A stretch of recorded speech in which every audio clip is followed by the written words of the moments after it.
So we've asked the question as to what these gene things are, these things that Mendel had inferred are rattling around inside cells. And we worked out that there's a logical connection between genes and chromosomes because they're inherited according to the same rules. We know that chromosomes are made of, in part, this stuff called DNA. We know DNA is the so-called transforming principle that's responsible for uh, phenotype. And we've worked out the structure of DNA, worked out by Francis Crick, who's the guy standing up, and James Watson, who's on the left sitting down, who published a paper that described their model for DNA shape. It turns out it's not just one polymer of nucleotides, it's two wrapped around each other, forming a shape we call a double helix. Remember, a helix is anything that's shaped like a coil, and this one's a double helix because it's two strands coiling around each other. Watson Crick and their boss, Maurice Wilkins, won the Nobel Prize for Medicine in 1962. Rosalind Franklin probably deserved a share of that, except the rules are that the Nobel Prize is not given after you're dead. It's not given posthumously. And she died, unfortunately, in 1958. She died relatively young. So technically, she wasn't cheated out of the prize because under the rules, there's no way she could have won it. But she's often not been recognized, partly because of James Watson. Watson wrote a book called The Double Helix, which is his personal account of what it was like to make the discovery. And it is still recommended as a great read into the ways that scientists' minds work when they're really hot on something that they know is going to be important. The problem is that Watson is, pardon my technical terminology, he's pretty widely recognized as a great big asshole. And a lot of people in that book come across as highly flawed. And in particular, he complained a lot about Rosalind Franklin. He tended to downplay what she was doing, didn't really give her a share of credit for what she had contributed, which was that critical X-ray crystallography data that showed them how big the molecule was and showed them that it was a helix. And he spends a lot of time complaining about the fact that she doesn't dress pretty. So as he puts it, she was not unattractive and might have been quite stunning had she taken even a mild interest in clothes. There was never lipstick to contrast with her straight black hair, while at the age of 31, her dresses showed all the imagination of English blue stocking adolescents. Now, people who actually knew Roz Franklin have pointed out that this really is not fair. I mean, for one thing, it's not fair to criticize a scientist based on how they dress. That's got nothing to do, with the quality of their scientific work. I mean, unless they're doing fashion science or some crazy thing like that. The other thing is that people who knew her well have pointed out that outside of work, she could be very charming. She loved to dress up and go to the theater. She was really big on watching plays and things like that, and was an absolutely lovely person. But at work, she was all business. Um, and Watson was frankly kind of a bro. And she did not have a lot of time for his shenanigans, I suppose. I don't think she thought very much of him. And it's the kind of problem that professional women still face to an extent. Those of you that are female, I hope you don't have to deal with this, but frankly, you probably will. That in many work environments, if you're a woman who's nice, they walk all over you. And if you try to be firm and set boundaries, they call you a bitch. There's this kind of, you know, dilemma that you sort of get caught on. I'd like to think things are better in science for women now, that we've improved a little bit over the 1950s, but that really hasn't gone away. To be fair, Watson did come around and, in his revised edition, was a lot more generous. And as he later wrote, we came to appreciate her personal honesty and generosity, realizing years too late the struggles that the intelligent woman faces to be accepted by a scientific world, which often regards women as mere diversions from serious thinking. So he did get better on that, and she does deserve a large share of the credit, because her data were the key to putting all of those pieces together. And Watson did come to acknowledge her importance to the story. If he would only acknowledge that he was wrong about the racist crap that he comes out with, that would be even better. He actually said this as late as 2018, that there's a difference in the average IQ between blacks and whites, and the difference is genetic. For the record, there's no solid evidence that he's right, and a lot of evidence that IQ has an awful lot to do with environment. And in fact, the ways that genes and environment interact with each other is a hell of a big problem that's a lot more complicated than we've got time for. So Watson is widely recognized as being an unpleasant person. People who've worked with him tend not to like him very much. And he goes around making ridiculous statements like this. But he did form an important part of the team that worked out something that's so important, the shape of the DNA molecule. So people can be both great achievers and colossal pricks. Okay, why does all of this matter? Why should we care that DNA is shaped like a double helix? The theme we're going to be talking about next week, well, next week is break, but the week we come back from break and the week after that has a lot to do with shape. Understanding the shape of DNA and the other molecules that we're going to talk about are critical to understanding what those molecules do. Just like understanding the shape of screwdriver heads or socket wrench attachments or hammer heads. Understanding the shape of a tool is critical to understanding what that tool can do, um, how that tool can be used. It's no different for DNA, even though DNA molecules cannot be seen singly, under almost all forms of microscopy. I can't point to DNA and say, hey, look at the double helix. But now that we've worked out that it does have this shape, we're closer to understanding how it can be responsible for heredity, what it actually does, what the ultimate connection is between DNA and the color of pea plant flowers, which is what we started this adventure with.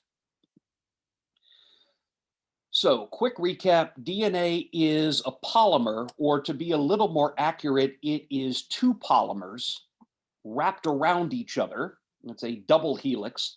You can get single strands of DNA. I mean, you can make them in the lab, and sometimes you find them in life, but when you find it in the nucleus, it's two polymers wrapped around each other because it's a double helix, and the polymers are nucleotides. And every nucleotide consists of three subunits: the phosphate group, which is an atom of phosphorus with a few oxygens stuck on; a simple sugar, which is this ring of carbons, hydrogens, and oxygens. Specifically, this is a sugar called deoxyribose. And then every nucleotide has one of four possible bases: fretless and six string and upright, adenine, thymine, guanine, or cytosine, which we can abbreviate as A, T, G, or C. All right. There's a little piece of DNA that's been untwisted, and you can see it looks a bit like a ladder. The sides of the ladder are chemical bonds that connect the phosphate of each nucleotide with the sugar of the next nucleotide. And you can just alternate: phosphate connects to sugar, connects to phosphate, connects to sugar, connects to phosphate, connects to sugar, and you can keep going down. You can string those together for, millions of nucleotides. You can make those indefinitely long. The two strands and the double, you there? Sorry, thought I heard somebody's mic on. The two strands of the double helix are locked together by weak chemical bonds called hydrogen bonds. We don't need to worry about exactly how those work. If you want to know what a hydrogen bond is, we've got a perfectly good chemistry department.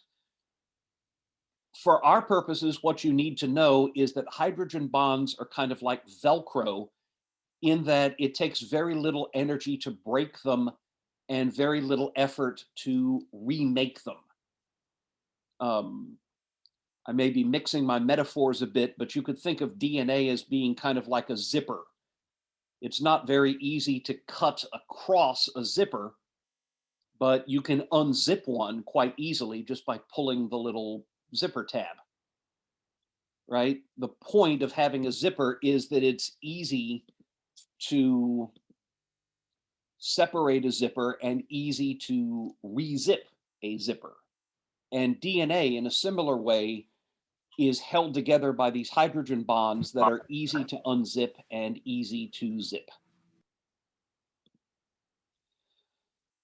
Now, because of the way the bases are shaped, an adenine on one strand can only form hydrogen bonds if there's a thymine on the opposite strand, and of course, vice versa. This is well, the red lines here represent the hydrogen bonds, and you can see how atoms on one base face the right atoms on the opposite base to form these hydrogen bonds. So an adenine can only bond with a thymine, an A can only bond with a T, and a T only with an A. And a G on one strand can only bond with a C on the other strand. Only G and C have atoms in the right positions such that if you put them close enough, that hydrogen bonds will form. We call this principle, by the way, base pair complementarity, meaning that if you have one strand of DNA, you know exactly what the opposite strand of DNA has to have in the way of bases. And this is what explains Chargaff's rules. Every A on one strand must have a T on the opposite strand, and every T must have an A, and every G must have a C on the opposite strand, and every C must have a G. So you can see we've got exactly 6 G's and 6 C's and 2 A's and 2 T's in this entire DNA molecule, right? And that's Chargaff's rules. The proportion of G equals the proportion of C, and the percentage of A equals the percentage of T. If for some reason that doesn't happen, the double helix is not going to form properly. The DNA gets misshapen.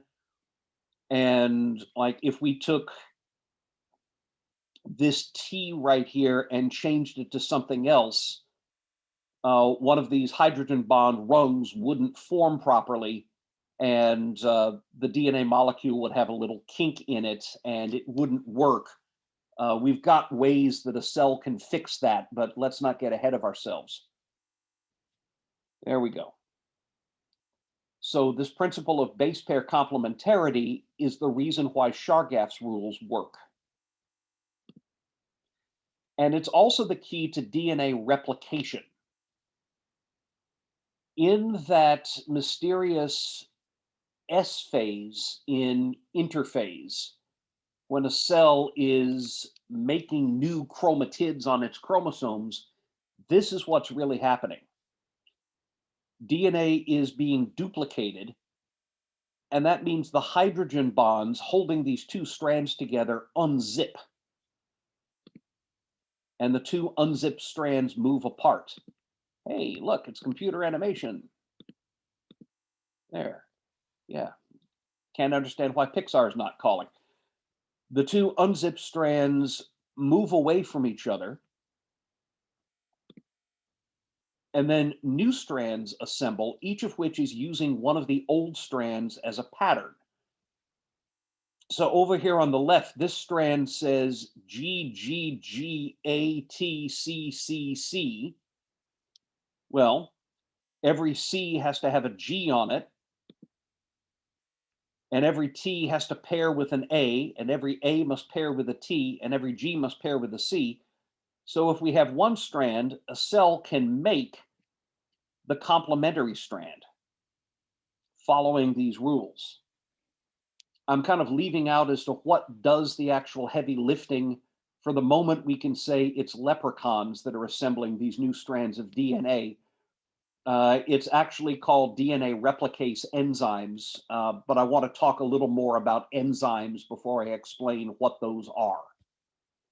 So I'm leaving it a little vague as to who is doing this. What you need to know right now is that it gets done. So each old strand is used as a pattern or a template to assemble a new strand that is complementary to the old strand. And the end result is we have two identical strands of DNA. So that base pair complementarity allows DNA to be duplicated with very, very high fidelity.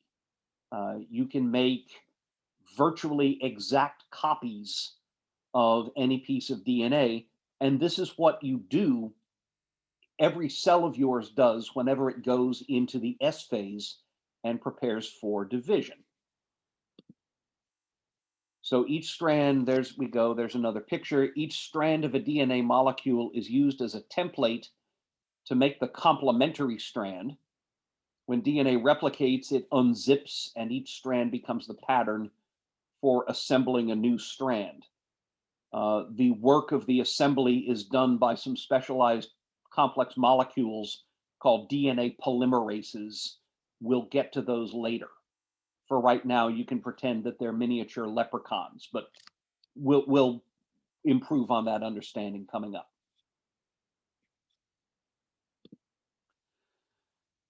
And this matters because each chromosome is a single ginormous piece of DNA. And now you might know why we can't see individual chromosomes during interphase. When the cell is in interphase, each piece of DNA is uncoiled, and you can't count individual chromosomes for the same reason that you can't look at a giant plate of spaghetti noodles and count how many noodles there are. Right? They're all lying together in a jumble. And that's essentially what you're seeing when you look at the nucleus of a cell in interphase. It just looks like a grainy blob because what you're seeing is a big mass of uncoiled DNA, right? Like looking at a huge bowl of spaghetti noodles. You can't make out specific noodles in that big mess. When cells begin to divide, when they're going into prophase, what happens is each piece of DNA coils on itself.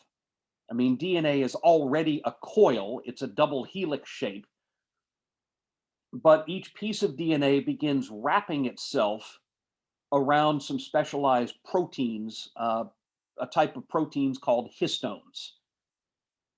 So the DNA wraps itself around these histones, and then the wrapped DNA that's coiled around these histones coils on itself even more, and then the coil of coils coils on itself, and then that coiled up coil of coils coils on itself again. You get multiple layers of coiling upon coiling. If you had really long hair, like maybe you braided it into cornrows and then took the cornrows and braided them into pigtails and then braided the pigtails into one big ponytail, you might have something like this. I don't know that it would make a very good hairstyle, but it's what your DNA does. So that's an actual human chromosome taken with a gizmo called a transmission electron microscope, and this one has been partially unwound. And you can see, you can see where the centromere is. You can see the chromatids, but the chromatids look really fuzzy, and that's because they've been partly uncoiled. And what you're seeing is coils of DNA and histone. All this coiling is what happens in prophase 1, or in just prophase if it's mitosis. And that coiling is what makes it possible for you to see those chromosomes under the microscope. That's what makes them visible. That's why they're always there, but when they're not coiled like that, you can't see them. And in fact, this is a picture of a chromosome with the DNA completely unwound. This kind of, I don't know if you can see my arrow right there, if that comes across or not. It doesn't always. But down towards the bottom of this picture, this kind of darkish, broken up looking stuff, that's the protein core. And then all of this gray stuff up here, that's the DNA.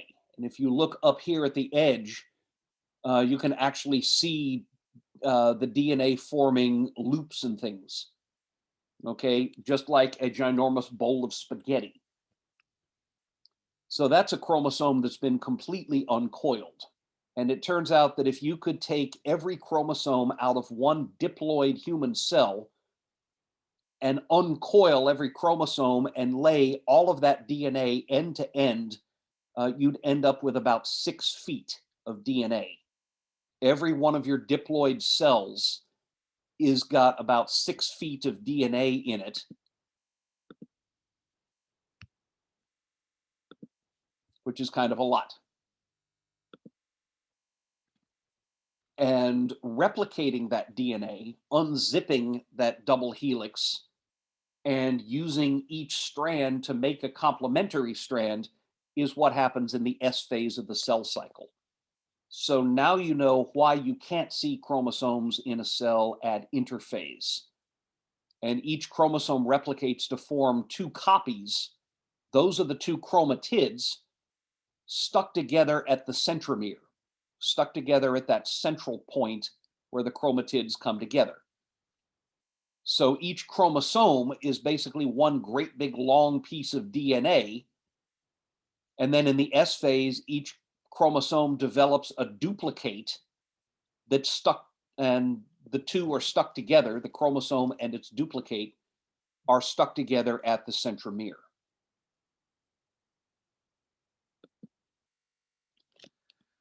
The reason why all this matters is that there's something critically important about the order that the nucleotides are in. This is some actual DNA data from somewhere in a human cell. Somewhere you have on one of your chromosomes a piece of DNA where one of the strands reads cytosine, adenine, guanine, cytosine, thymine, guanine, guanine, guanine, guanine, guanine, thymine, adenine, adenine, guanine, guanine, guanine, guanine, guanine, guanine, cytosine, guanine, guanine, adenine, thymine, thymine. Hope you're writing all this down. Okay, but since I guess beginning in the 80s, but really taking off in the late 90s and 2000s, it's become possible, in fact, pretty simple, to sequence DNA, to read the nucleotide order off on a DNA strand. Um, I'll get probably in a couple of weeks, I'll be able to get into a little more as to how we do that. But suffice it to say that we can do it now. There is, in fact, an enormous computer database that is publicly accessible. It's called GenBank. It's run by the National Institutes of Health, and anybody can go on there and download DNA sequences from an enormous and growing number of different types of organisms. In fact, in the early 2000s, we completed what was called the Human Genome Project. Basically, we know the order of all of the nucleotides that make up a human genome, which turns out to be about 3.2 billion, right? Those 6 feet of DNA, actually, those 6 feet would be for a diploid cell. So one of each of your chromosomes is about 3 feet.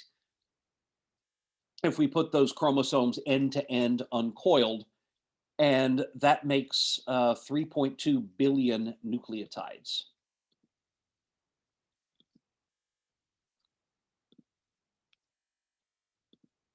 Why does that matter? To understand the order, we have to study a second major class of biological molecules. That's the proteins. And I'm going to start talking about proteins now because we've still got about 11 minutes to go. But I will pick up on proteins when we get back from break. Every living cell has to make thousands of different proteins. I'm assuming you've heard of proteins because they're important in diet. You have to eat proteins. Some of you may have tried high protein diets like keto or something like that.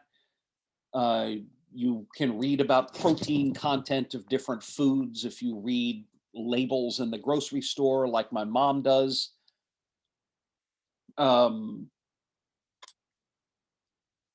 And we need to talk about what proteins actually are. Suffice it to say that you have to make, every living cell makes thousands of different proteins just to carry out its ordinary metabolism, just to do what it is that it does. Oh, I remember. I know you did a test for proteins in the food chemistry lab. So you've had that experience. But protein's a big word. There's thousands of different protein types. Some of them are structural. Collagen, you might remember, is part of the animal extracellular matrix. Collagen, among others, is what makes up things like your tendons. Your Achilles tendon at the back of your heel, for example, or the tendons that connect your arm muscles to your bones and enable you to flex. That's made up mostly of collagen. Your hair and your fingernails are made of a second protein called keratin. There's lots of proteins that are important for structure. You move because of proteins. Your muscles contract because they contain proteins called actin and myosin. We probably don't have time to go into how they work, but it's because they are what they are that they're able to make your muscle cells contract and ultimately make you move and, make your heart beat and things like that. We've got a whole lecture coming on proteins that drive chemical reactions, and we call those enzymes. So if you were to put a starchy food in your mouth right now, like a cracker, your saliva contains proteins that start taking the starch in the cracker and breaking it up. That process continues in your stomach and in your intestine.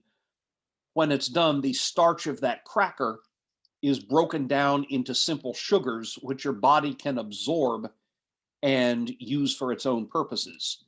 And that breakdown process is only possible because in your saliva and your stomach and intestinal juices, you have enzymes that break down starch, and those are proteins. You use proteins as signaling molecules like insulin, which is a protein that once you've swallowed that cracker is sent out from an organ called your pancreas to all of your cells and basically tells them, hey, open up. We've just swallowed a cracker and now there's some simple sugar in the bloodstream, which you cells should all start absorbing. So that's a protein.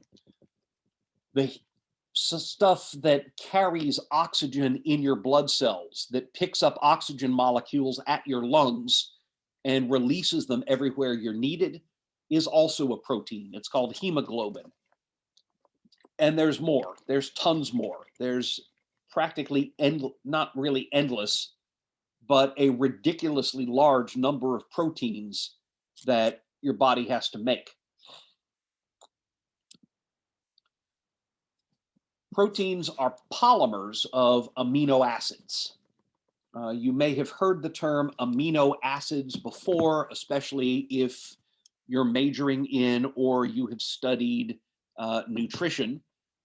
You may know that there are amino acids that you have to get from your food. There's thousands of amino acids, but there are only 20 that are used to build proteins. And proteins are polymers of amino acids, which means that you have to put these amino acids together in a chain, one after the other. The order that you put amino acids in determines the shape of a protein molecule. And just like DNA, the shape of the protein molecule is critical for determining what the protein does. Your muscle cells right now, the ones that, your cardiac muscle cells that are contracting right now as you hear my voice, or at least I hope they are. Every one of your heart muscle cells has to make a bunch of proteins, but most importantly, two called actin and myosin, because the way those work enables your heart muscle cells to contract. And that's what allows your heart to keep beating. Every one of your cardiac cells has to make actin and myosin. Actin and myosin won't work if they don't have the right shape. Just like, a Phillips screwdriver won't work if it's shaped like a boxing glove, right? Wrong shape means no function. So every cardiac cell has to make actin and myosin in the right shape. The way you make a protein with the right shape is you assemble it from amino acids, and the amino acids have to go in the right order. If you put amino acids together in the wrong order, you don't get a protein with the right shape. What DNA does is it carries information in the order of nucleotides, right? Each strand has nucleotides in a particular order. There is a piece of DNA somewhere that carries nucleotides in some order, like TAGACCACTTAGGGGGTATATGGCACHC, or something like that. There's information coded in that, just like there is information coded in the order of letters in a word or a sentence. And that information that DNA carries ultimately tells a cell how to arrange the amino acids in every protein that cell has to make. Your cardiac muscle cells, quote, know how to assemble amino acids into functioning muscle proteins that allow the heart to beat. They know how to do that because DNA is where the instructions are stored. If you inherit faulty instructions and you make a faulty protein, you may end up with a heart that doesn't function, or at least doesn't function right. I don't know about the heart, but if you inherit faulty DNA instructions for making the proteins that you use in your skeletal muscle, you can end up with one of several types of a condition called muscular dystrophy. Possibly you've heard of that at some point. If you inherit faulty instructions in your DNA, your cells don't know how to put amino acids together in the correct way. And when they try, they end up making a defective protein that doesn't do what it's supposed to. Poof, there's the secret of life right there.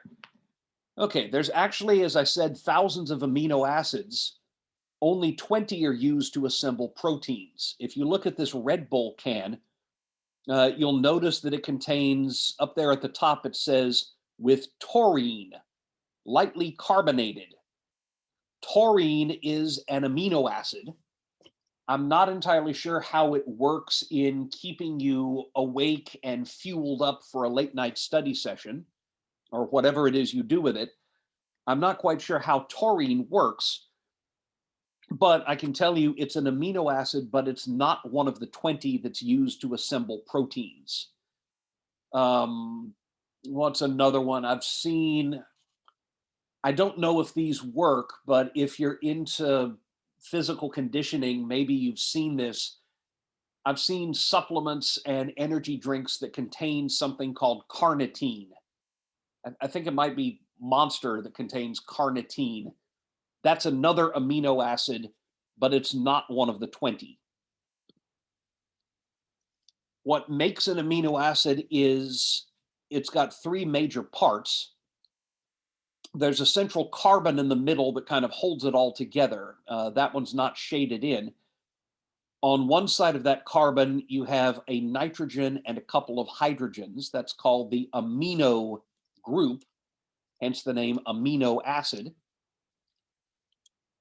On the other side of that carbon, you've got another carbon stuck to a couple of oxygens and a hydrogen. That's called a carboxyl group. And then the third thing that's sticking to that central carbon is what we call the R group. And different amino acids have different R groups. So the simplest amino acid, glycine, is what's shown on the left, and its R group is a single atom of hydrogen. There's a more complex amino acid on the right. I think that one is valine. And the R group there is a long chain of carbons, hydrogens, and nitrogens. So all amino acids have an amino group and a carboxyl group. But what makes amino acids different from each other is the fact that they've got different R groups. Especially, this is why one particular type of people need a lot of proteins. Pirates require a great deal of protein in their diet because they need the R groups. Thank you. Okay, so we stick these amino acids together in a long chain to make a protein. That's what I'm going to come back to on the Monday after spring break. For right now, we have to stop. So I'm going to go ahead and stop the recording.